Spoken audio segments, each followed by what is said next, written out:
¿Qué tan mágico sería encontrarte un lugar donde vendan todos los instrumentos místicos para crear experiencias poderosas de sonido? Instrumentos como cajas de shruti, koshis, zanzulas, handpans, gongs, cuencos de los Himalayas, flautas y más. En Tepozcuencos, Coyoacán, vas a poder encontrarlos.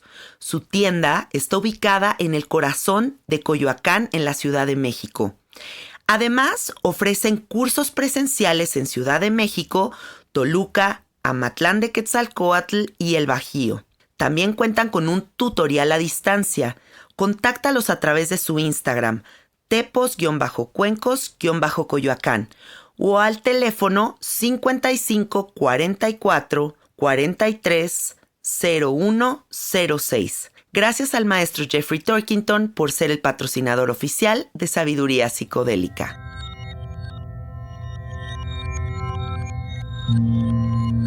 Estás escuchando Sabiduría Psicodélica por Janina Tomasini. Hola, hola amiguitos, ¿cómo están? Bienvenidos al episodio 161 de Sabiduría Psicodélica.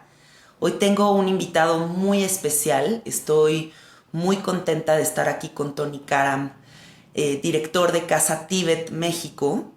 Y quiero que él se presente solo, que nos cuente un poco quién es él, para quien no lo conozca, sepa toda la información que se está a punto de abrir en este espacio, con toda la sabiduría que Tony Karam tiene para compartir con ustedes. Bienvenido, Tony. Gracias por la invitación, un gusto estar aquí en tu programa. Y bueno, como saben, soy Marco Antonio Karam, soy el presidente y fundador de la Casa del Tíbet de México, que es el centro cultural oficial de su santidad el 14º Dalai Lama. Esto es el líder espiritual del pueblo tibetano para nuestro país y para Latinoamérica.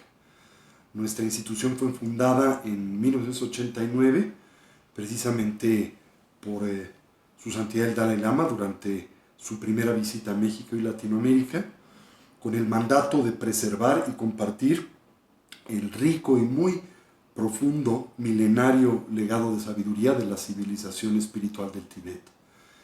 Como saben, Tíbet es un país localizado en el corazón del Asia Central, un país que ha jugado un rol muy importante en la historia de la cultura humana en general, que rescató y pues sistematizó en buena medida el rico legado espiritual de la civilización budista de India y lo preservó para nosotros hasta la era moderna. Trágicamente, el Tíbet fue ilegalmente ocupado por la República Popular China en 1949 y 50, y desde esa fecha hasta el día de hoy ha sido objeto de un genocidio étnico y cultural que ha devastado en buena medida la infraestructura espiritual y bueno, pues también a la propia etnia y población tibetana en el techo del mundo. Y precisamente uno de los primarios mandatos de esta institución es el resguardar y el rescatar esa maravillosa herencia de la civilización espiritual del Tíbet y compartirla de una forma moderna, actualizada y tropicalizada con la cultura latina y particularmente la mexicana, la labor a la que yo me he abocado los últimos 33 años de mi vida. Ya 33 años. Así es. ¿Cómo fue para ti comenzar en un país donde la religión católica predomina? ¿Cómo empiezas a conectar con esto cuando todavía no existían ni computadoras, no había acceso a las bibliotecas de libros que hay ahora, no había ningún tipo de información ni siquiera cercana al budismo, a Tíbet? Tal vez pocas personas ubicaban quién era el Dalai Lama, no era algo tan común como ahora. ¿Cómo empiezas tú a conectar con todo esto? Bueno, como sabes, un elemento central de la doctrina espiritual del Buddha-dharma, del budismo y de muchas tradiciones espirituales del Asia, particularmente las que nacen del Valle del Indus, como el brahmanismo y el jainismo, tradición contemporánea del budismo, abrazan como, digamos, una doctrina o una concepción central, la de la naturaleza espiritual de la conciencia y su eterna continuidad. Y por ende, plantean una concepción que no solamente está presente y en el corazón de estas tradiciones, sino inclusive de algunas centrales para la cultura judeocristiana, ¿verdad? Para la cultura occidental. la noción, la concepción del renacimiento, ¿sí? O de la reencarnación se interpretan de diferentes maneras en diferentes tradiciones y doctrinas, pero en esencia comparten esta noción de la eterna continuidad de la conciencia del individuo, ¿sí? Sí. Entonces, pues en mi caso muy particular, yo desde una edad muy temprana tuve siempre un enorme interés, una gran pasión, primero por el país Tibet per se, y después por lo que es la joya de la corona de su cultura y civilización, que es la tradición espiritual budista y específicamente la del tantrismo indotibetano, o el sendero del diamante, como también comúnmente se le llama y conoce. Desde una edad muy temprana mi madre decía que cuando yo tenía 2 o 3 años, Muy yo, chiquito. muy chiquitito, le comentaba el por qué no haber nacido en el Tíbet, por qué haber nacido en México. Desde mi infancia, pues verme sujeto a sueños visionarios y a experiencias de esta naturaleza, pues vinculadas a el recordar el entorno de la meseta tibetana, a hombres que en mi infancia concebía como vestidos de mujer, pero evidentemente que usaban el hábito monástico. Y así que desde una edad muy temprana tuve un vínculo, diría yo, de vidas previas con el Tíbet y lo que sería, yo creo que mis promesas y compromisos para esta cultura y civilización espiritual para pues la contemporaneidad, que es lo que he tratado de actualizar y permitir florezca a lo largo de mi vida y en mi trabajo aquí como el director de la Casa del Tíbet y como pues educador en torno a la cultura espiritual del Tíbet en general.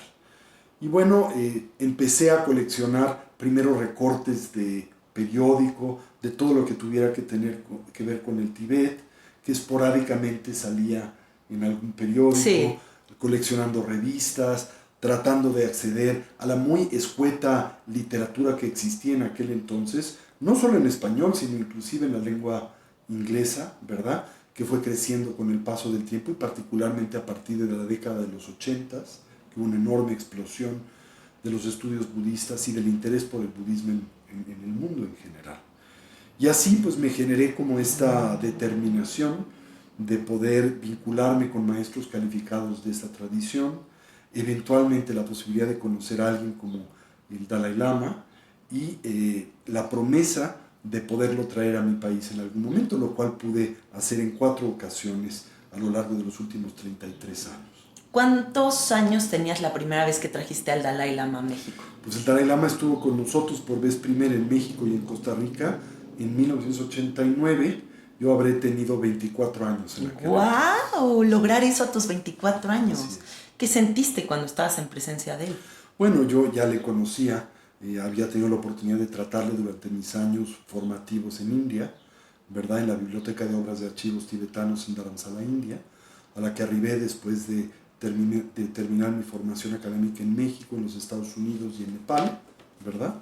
Después tuve un periodo de residencia en un programa de posgrado en la Biblioteca de Obras de Archivos Tibetanos en Dharamsala, en India, que como saben es pues la población en donde reside pues un porcentaje importante de los refugiados tibetanos, aquellos que escaparon del Tíbet durante la diáspora tibetana, particularmente en la década de los 60, y donde se aposta la administración central tibetana en el exilio, el gobierno tibetano en el exilio, que por mucho tiempo pues dirigió su santidad el Dalai Lama, hasta retirarse de ese rol, ¿verdad?, como cabeza del Estado tibetano y dedicarse exclusivamente a su trabajo espiritual.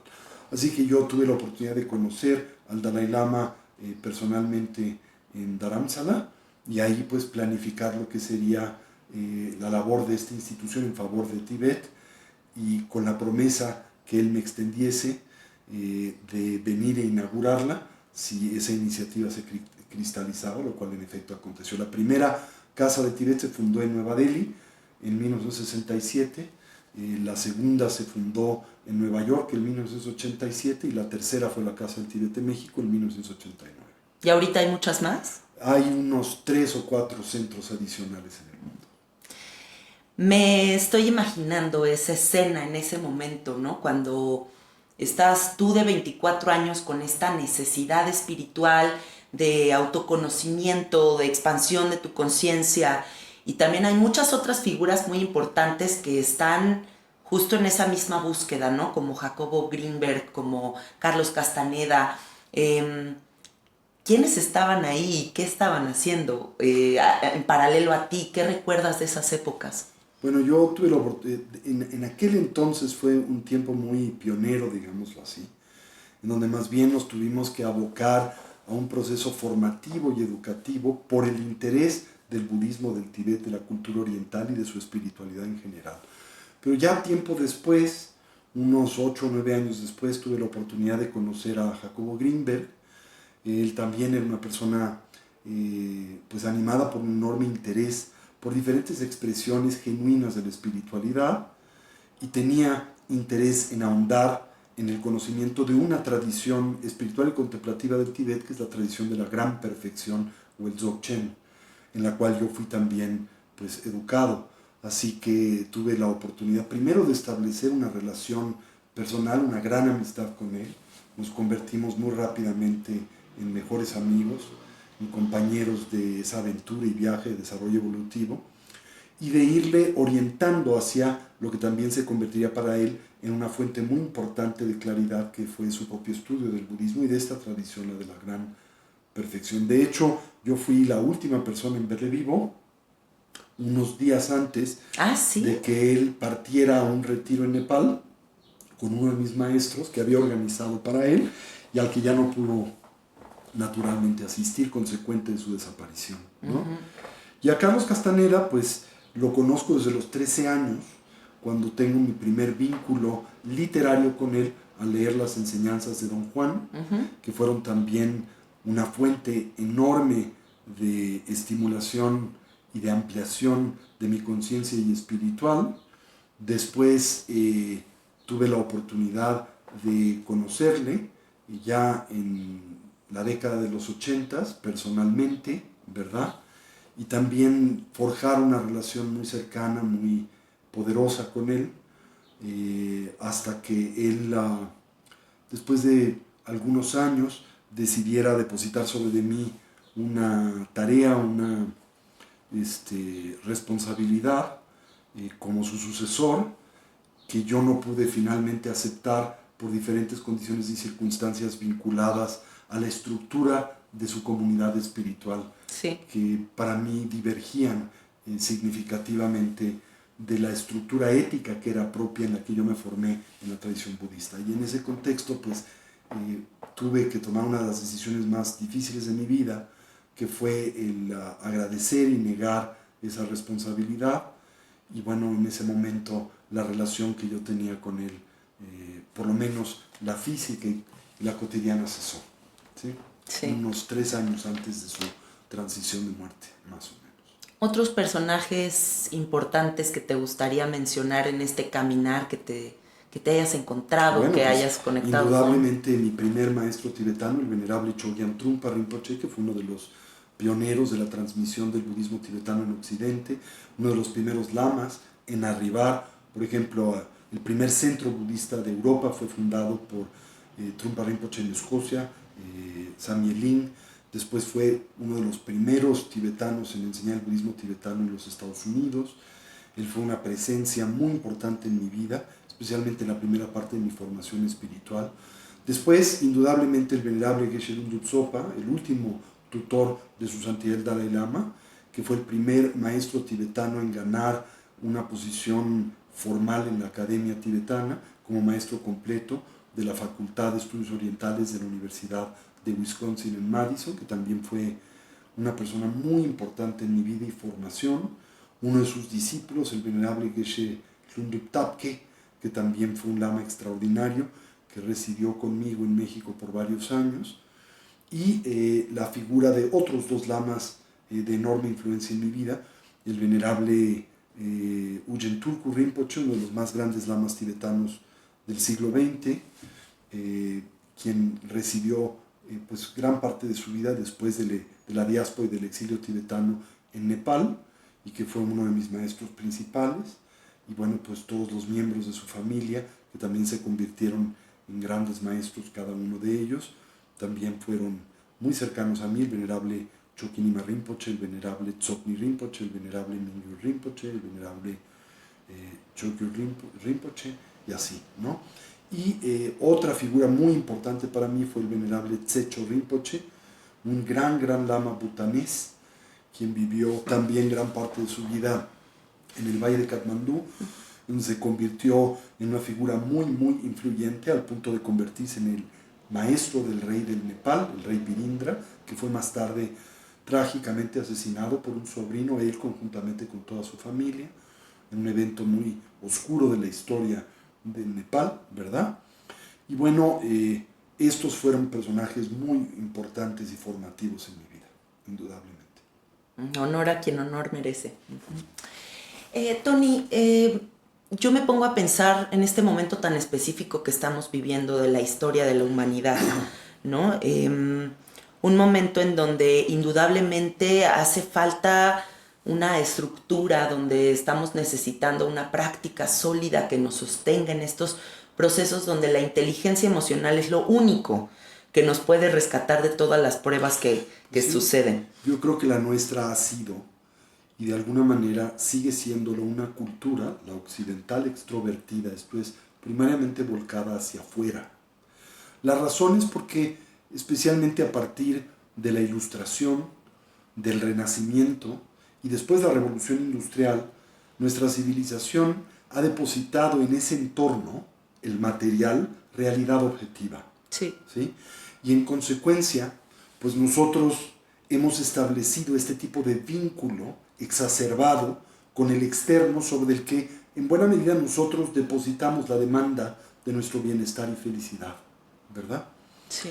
En contraste, las culturas milenarias de sabiduría espiritual del Asia, como es el Buddha-dharma, trátanse de civilizaciones dotadas de una vocación alternativa, más que una extrovertida, son culturas introspectivas, que han volteado hacia adentro y han descubierto y han señalado la importancia que la conciencia tiene en el individuo y la colectividad para interpretar ese entorno que, en contraste a la cultura occidental, conciben carente de realidad objetiva. Uh-huh. Eso quiere decir que, como en un sueño, ¿verdad?, en donde el sentido del mismo depende de aquel que quien lo sueña le otorga, a diferencia de la concepción ordinaria que quien navega en un sueño ausente de lucidez otorga las apariencias oníricas, esto es, cuando tú sueñas y no eres consciente de que estás soñando, ¿cómo es que interpretas las apariencias oníricas? Como si estuvieran dotadas de realidad objetiva, esto es,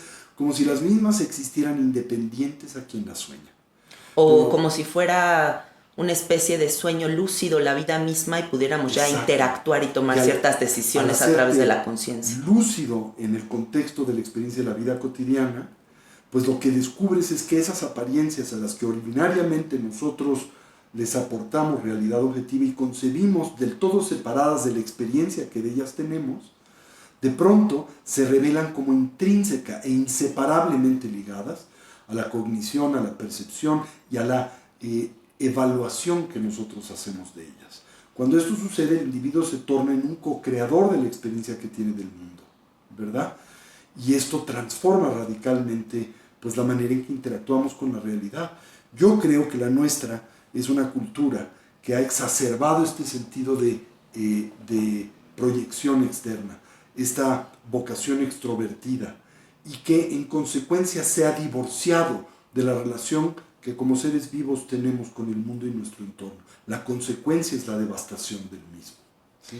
Y aquí mi pregunta sería, entonces, ¿cuál es la importancia del budismo y de que la gente comprenda que no es una religión nada más? Bueno, la tradición budista era descrita en la India clásica con un término conocido como Adhyatma Vidya. La palabra sánscrita Adhyatma Vidya quiere decir la ciencia de la conciencia. Entonces la tradición budista es más bien, ¿verdad?, o puede describirse como una excepcionalmente sofisticada ciencia cognitiva por encima de una religión o filosofía, aunque tiene elementos de todos estos, ¿verdad? Sí. Es una religión en el sentido de que pretende religiare, digamos, origen etimológico de la palabra religión, pretende religar al individuo con su naturaleza esencial de naturaleza espiritual, ¿sí? Es una filosofía porque pretende entender y conocer a todo a través de sus causas y a la luz natural de la razón, aunque lo que comprende por razón es mucho más amplio que lo que en términos occidentales comprendemos por razón, que es primariamente el intelecto conceptual, ¿sí? Es una psicología porque entiende la importancia que tiene la interpretación y experiencia que el individuo deriva del mundo en la conformación de nuestro mundo en general, ¿verdad?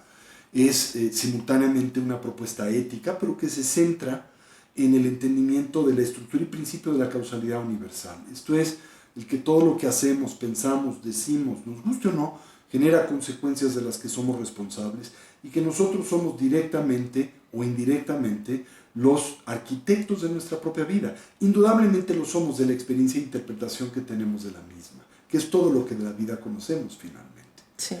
Y por último, pues la tradición budista es una forma de vida que lo que pretende es propiciar un quehacer, una estancia en el mundo centrada en la fusión o en la interfertilización entre el cultivo de la sabiduría, la búsqueda de la felicidad genuina y la virtud. ¿Sí? Qué belleza. En nuestro entorno, en nuestro mundo, hay un gran divorcio entre estos tres. Hay personas virtuosas, pero que no necesariamente son sabias y que, en consecuencia, carecen de los medios y estrategias para actualizar una dimensión genuina de bienestar y felicidad. Hay personas que pues se dan al cultivo de la sabiduría, especialmente a través del medio de la investigación científica, pero en total divorcio de la ética y por lo tanto en total distanciamiento del bienestar genuino y duradero. Y hay personas que se dan a la búsqueda del placer y el bienestar, pero en total divorcio de la sabiduría y la virtud. Así que la tradición budista plantea que estos tres elementos se tienen que cultivar en conjunto. Y al par. Al par. Que la búsqueda de la felicidad genuina que distingue del mero placer hedónico, el sensorialmente condicionado, que es siempre y por naturaleza temporal y relativo, que la felicidad genuina, que no depende de lo que tomamos del mundo, sino de lo que traemos al mismo, ¿verdad?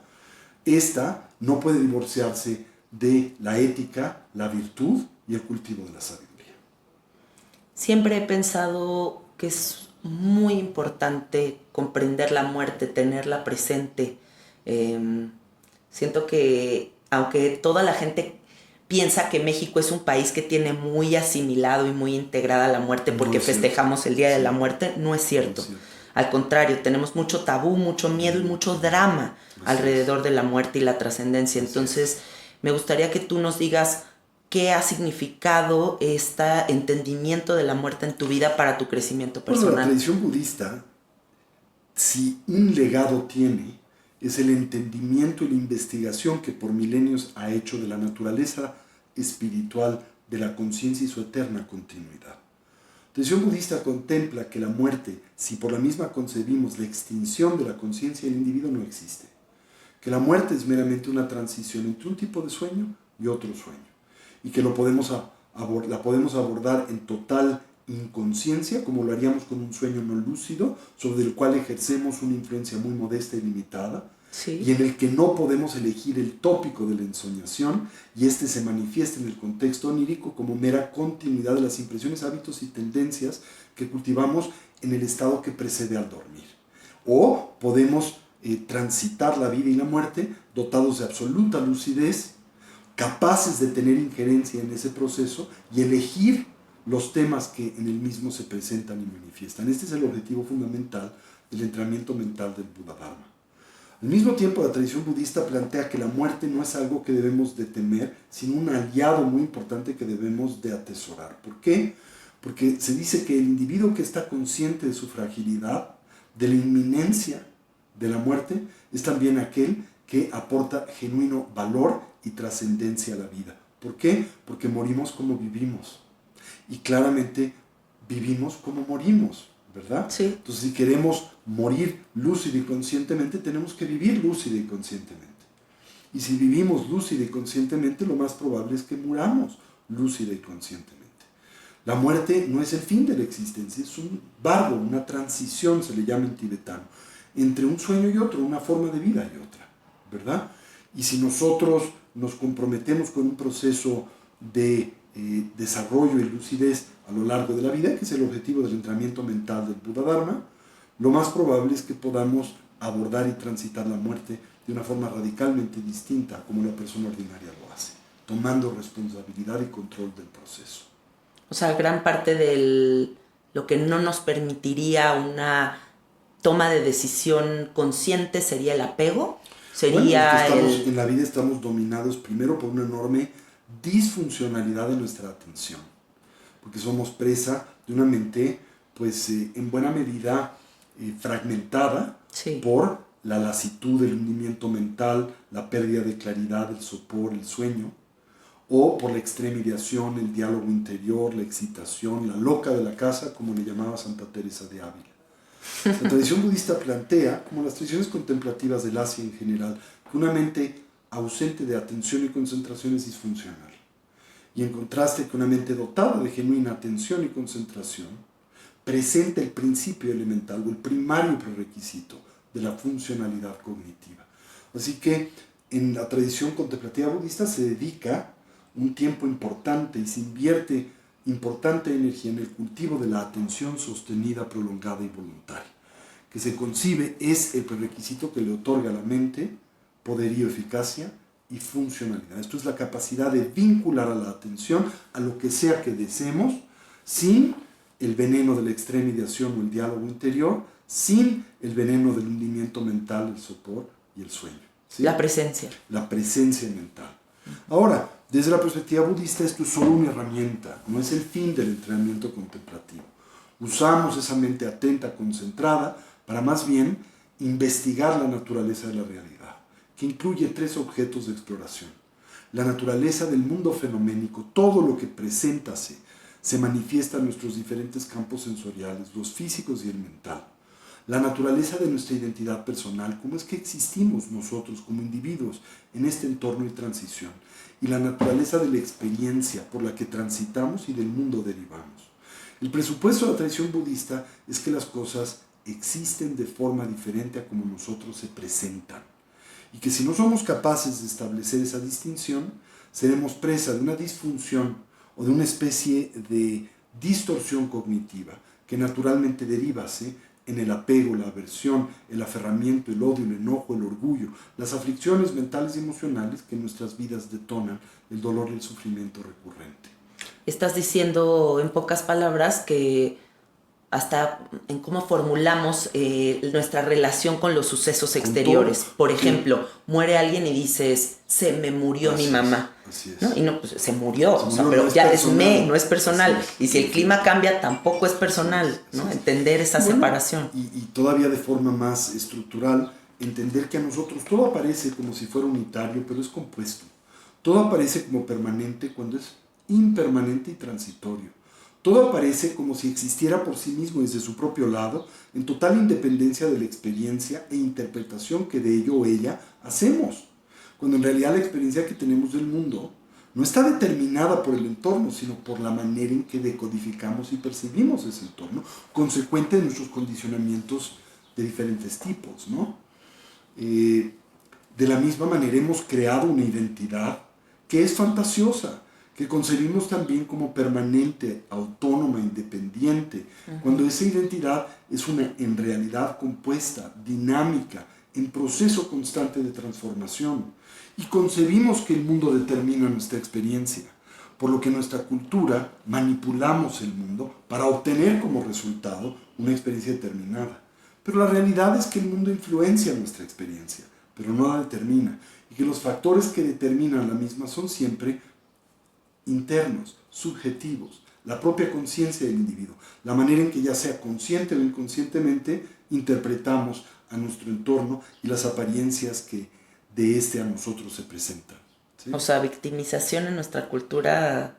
Pues porque creemos que el mundo tiene realidad objetiva, Claro. que el mundo externo existe tal y como lo percibimos, que es falso. ¿Sí? Tony, ¿qué es la iluminación? La iluminación es el despertar, el acto en el que un individuo se hace lúcido y consciente de la naturaleza y condición ilusoria de las apariencias. Eso no quiere decir que el individuo entiende que esas apariencias no existen del todo, sino entiende que no existen como a nosotros ordinariamente se presentan. ¿Y cómo se presentan? Permanentes cuando existen impermanentemente, unitariamente cuando son compuestas, como si estuvieran dotadas de una identidad intrínseca, cuando la identidad que tienen es relativa y temporal. ¿Sí? Por ejemplo, mi identidad en este momento es el de una persona entrevistada. Pero esa identidad es temporal y relativa a la condición de esta entrevista. Cuando esta entrevista cesa y termina, yo dejo de ser el entrevistado y me convierto en otra cosa. Pero si me aferro a esa identidad, al terminar la entrevista, sigo promoviendo a la misma, intentando lo que es imposible y artificial, literalmente una batalla condenada al fracaso, intentando continuar, darle, digamos, coherencia a esa identidad. Y entonces ir en la carretera, en el periférico, con la esperanza de que todo el mundo me reconozca como la persona entrevistada en la radio, ¿sí? Claro. Y así el general que abandona el cuartel y sigue siendo general, llegar a casa y transforma a su mujer en general y a los hijos en la tropa, ¿no? Sí. O el presidente que no entiende que esa identidad es temporal y relativa y se aferra a la misma y por tanto la tiene que promover y defender a lo largo de toda su vida. Una empresa no solo condenada al fracaso, sino que representa un drene enorme de la poca energía que tenemos, ¿no? Entonces, le proyectamos a las cosas y a nosotros una identidad que no tienen. El Buda decía, sufrimos porque nos identificamos con lo que no somos. Y sufrimos porque pretendemos hacer propio lo que no nos pertenece. ¿Qué nos pertenece? Nada. Todo está prestado en la vida, ¿sí? ¿Y con qué nos identificamos? Con lo que se deje, hasta con una pluma, ¿sí? Entonces tal vez lo mejor que podemos hacer es soltar todo el tiempo, bueno, ¿no? O sea, como hacer el ejercicio de soltar. Creo que uno de los primarios y más profundos ejercicios en los que una persona dotada de una vocación introspectiva y evolutiva puede ejecutar y hacer es cultivar el desapego. Uy, sí. Pero el desapego no es indiferencia, ¿sabes? Sí, no lo confundimos, pero no es así. ¿Sí? El desapego es el no apego, el suspender esta tendencia en nosotros habitual y compulsiva a exagerar las cualidades positivas de objetos, personas, circunstancias o ideas, o a proyectar cualidades positivas sobre lo que en realidad no las tiene, a aferrarnos a ese punto de vista y concebir al objeto de apego, cualquiera que éste fuere, como una fuente genuina de bienestar y felicidad duradero. Eso es lo que tenemos que transformar. Nos urge transformar.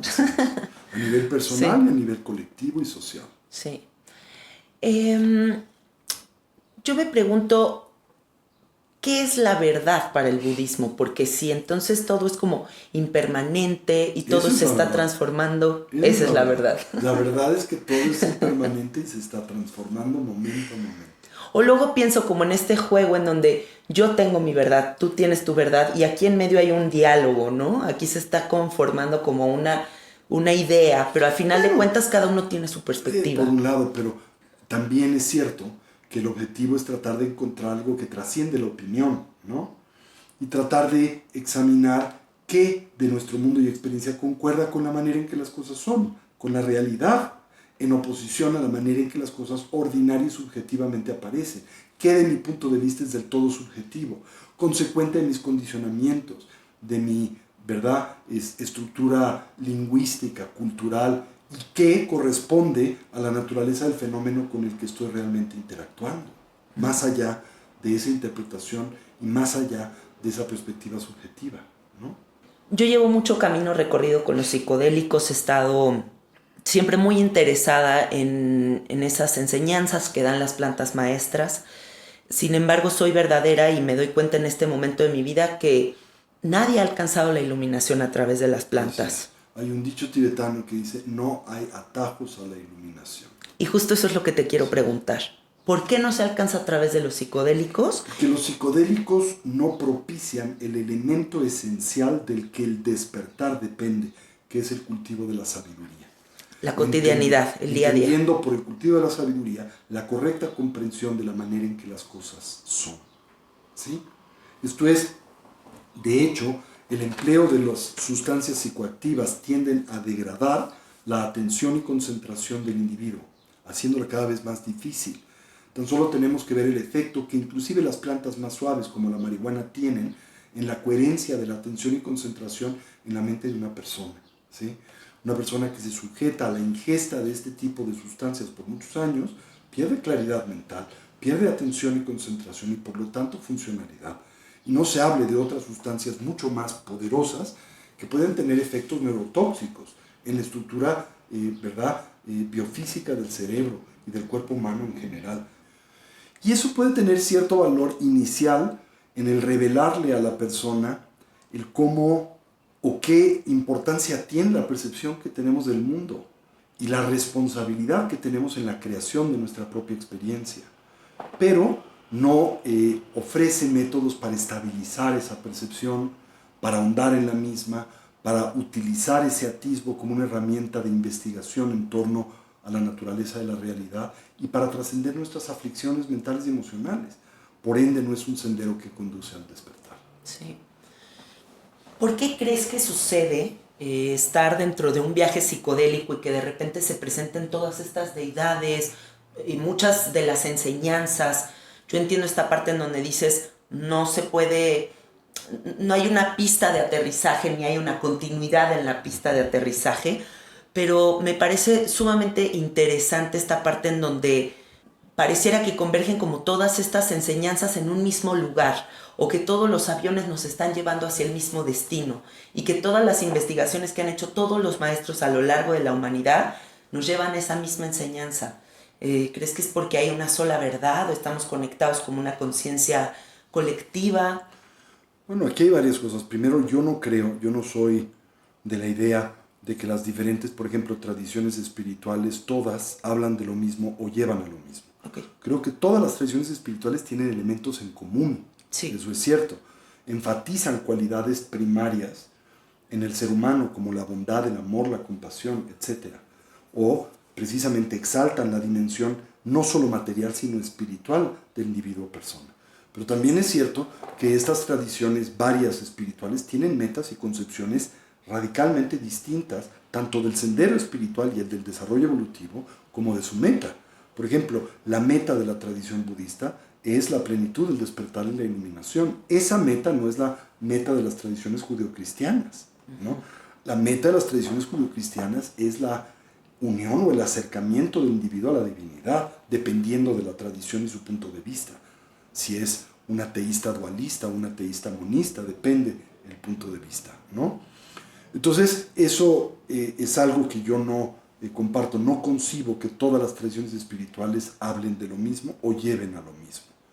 Pero también es cierto que pues, finalmente todos somos humanos y dentro de nosotros existen elementos de comunalidad, convivimos con el mismo entorno y hay, diría yo, siempre la posibilidad de acceder a la realidad en independencia de la cultura y el entorno en el que el individuo se encuentra. Por eso hay un dicho tibetano que dice, por un lado, es cierto que no todos los budistas son budas, pero también es cierto que no todos los budas son budistas, ¿no? Entonces, bueno, pues siempre hay oportunidad. ¿Cuál crees que sería el pensamiento más sofisticado que podemos tener en este momento ante la realidad?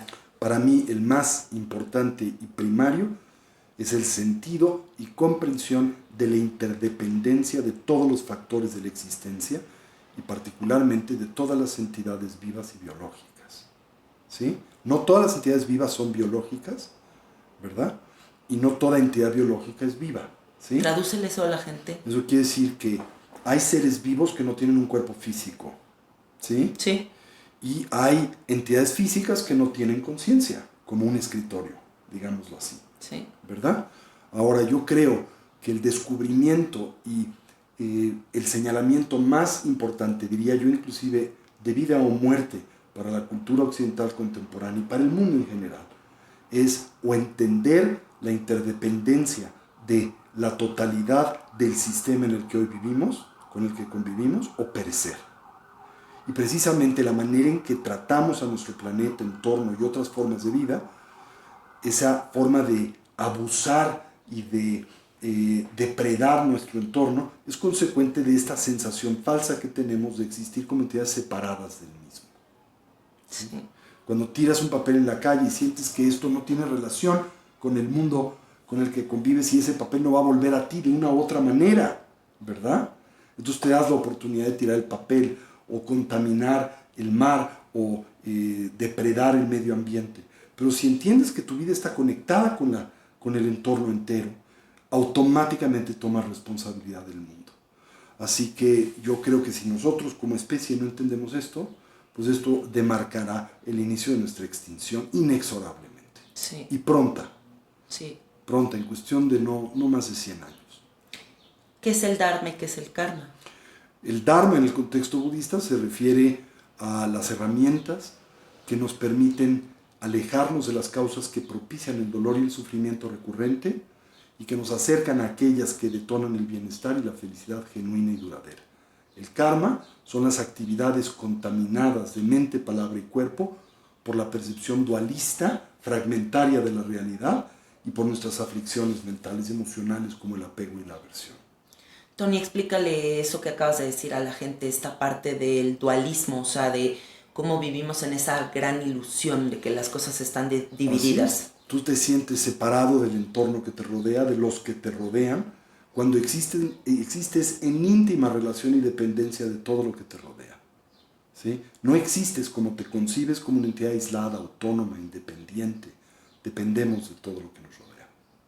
¿Por qué es tan importante empezar a meditar en estos momentos? La meditación es una herramienta o una colección de herramientas que nos ayudan a voltear nuestra atención de afuera hacia adentro, a examinarnos en nuestro fuero más íntimo, a conocernos con profundidad y precisión y a entender las cosas como son. ¿Sí? Cuéntanos algo que hayas sentido muy profundo, muy hermoso, muy revelador en alguna de tus meditaciones. Sentido de vinculación con el entorno, con el mundo en su totalidad y el entendimiento, como decía uno de mis maestros tibetanos, que en realidad nosotros somos seres luminosos que nos empeñamos en ser personas. ¿Sí? Mira qué bonito. ¿Libros que te gustaría recomendarle a la gente para comenzar en este camino? Pues les recomiendo En defensa de la felicidad, de un monje francés, tibetano occidental, en Editorial Urano, el libro tibetano de la vida y de la muerte, en Editorial Urano. De mis favoritos. Cualquiera de los libros de su santidad el Dalai Lama, ¿verdad? Y para los que estén en un tránsito difícil, Cuando todo se derrumba, de la venerable Pema Chodron, una también monja budista norteamericana. ¿Qué onda con los mantras? ¿Qué pasa con los mantras? ¿Qué son esas tecnologías?